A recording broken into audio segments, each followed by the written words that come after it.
Hi, my name is Paul, and I just want to spend some time here to let you get to know me and to show you my journey through life and how I got to where I am here now. Um, I grew up in Broomfield in Colorado, just outside of Denver, and went to high school there, and I played basketball. And the high point of my career in high school really probably was a particular game. We were on the road, and I was coming down the lane, following a shot from one of my players, and it was off.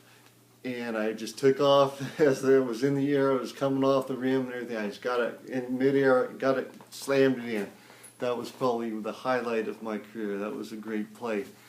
And eventually it led me to being nominated and named for that my senior year to the Colorado All-State basketball team.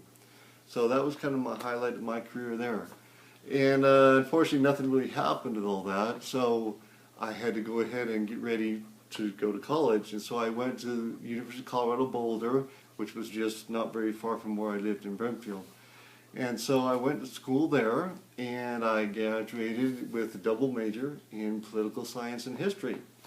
And I guess what I was thinking with that was I wanted to see if I could get into the foreign relations field, like CIA, State Department, something really fancy like that. And so that was my dream to have that happen, but things didn't quite pan out with that and everything, so I needed to try and I graduated. I need to find some way to get started in some sort of career.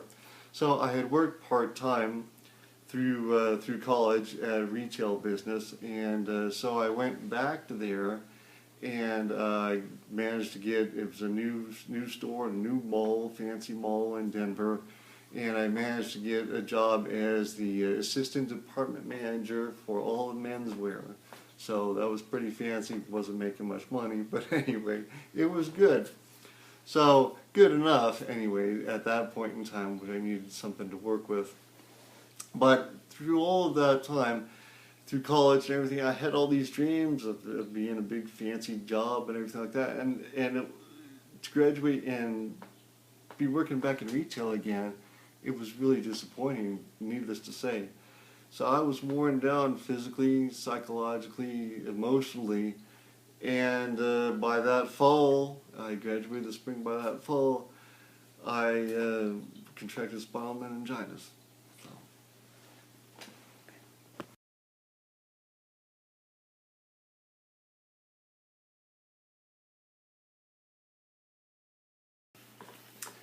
Well, shortly after getting my retail assistant department manager job, one night I went ahead without some friends and we went out partying.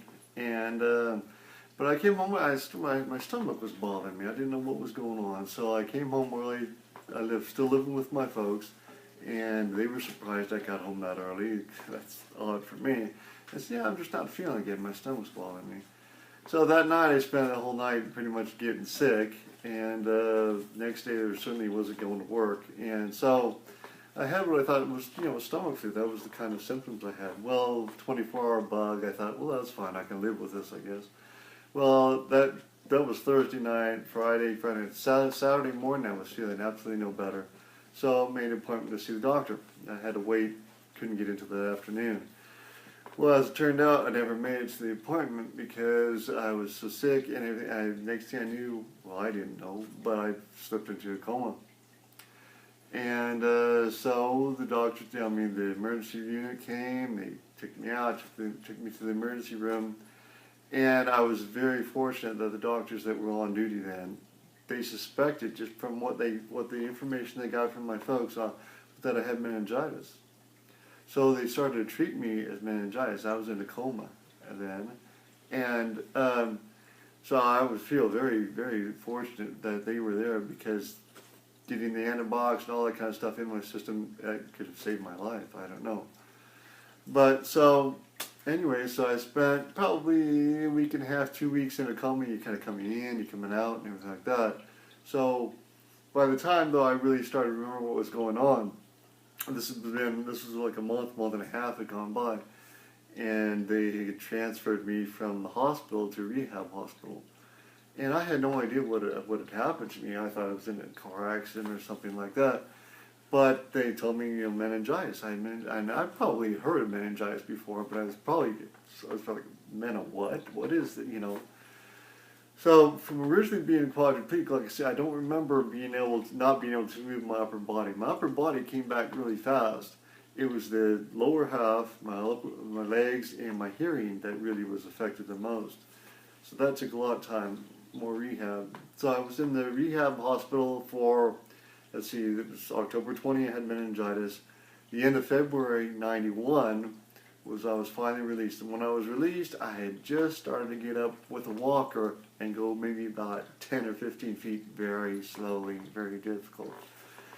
I continued when I went home. I continued as rehab at a rehab hospital, at a rehab actually facility, and therapy facility. And so as I continued that, I did that for another through the end of into 1994. So 3 or 4 years I was doing the rehab.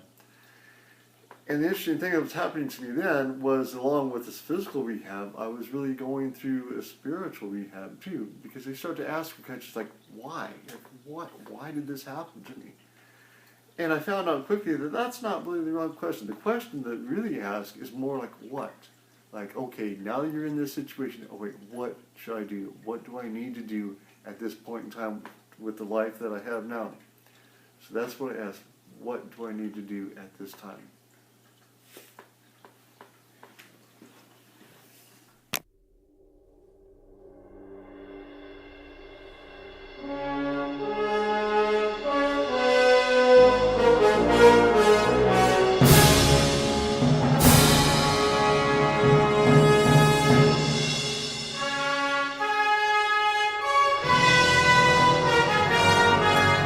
Well, growing up, I wasn't particularly really religious. I was raised, going to church. By the time I was in high school, basketball was my religion, kind of. And then after high school and college, well, school and partying were my religion. So I really only went to church for those years, maybe when my mom particularly really wanted me to.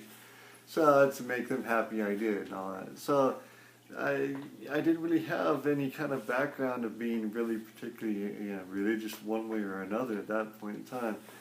So here I am now that I've got meningitis, and I'm trying to rehab from that physically, spiritually. You start asking those questions, what should I do now? So I'm asking myself, what should I do now? God, you have my attention now. I was busy doing my own stuff all these years. Now, what do you want me to do? So as I started thinking about that, I thought, well, and I talked with some people that I knew, some other pastors and whatnot, and so it led me to decide to go to seminary. So I went to Denver Seminary and got my degree, wound up getting my master's in counseling ministries. And because I really felt like I needed to use my experience to help others. And that sort of counseling type of background was going to help me, I felt, mostly to help other people. So through all that time and everything, all that rehab and everything, so here I am now. But at the end of seminary, we sent out countless resumes. Churches, parachurches from all around the country would send in, we're looking for this person, that particular person, this position to fill. And we sent out countless resumes answering those calls. But again, nothing really happened. And there were so many people coming out of seminaries around the country year after year, but there are only so many positions to be filled. So here I am now, these years beyond that, and I still have that calling. I still, down in my heart, I feel like God could still want to use me to try and help others. Not solely based on my experience, but just what I know and what I can share with other people to try and get them through those difficult times, because we're all going to face those difficult times. And sometimes maybe they're more extreme than others, but we're all struggling with carrying the burden that we need to try and deal with, and the best way to deal with it. And I think the best way to deal with that is to bring it to God and let Him help you. And as we are a community of believers together, we can help each other, strengthen each other, and move through.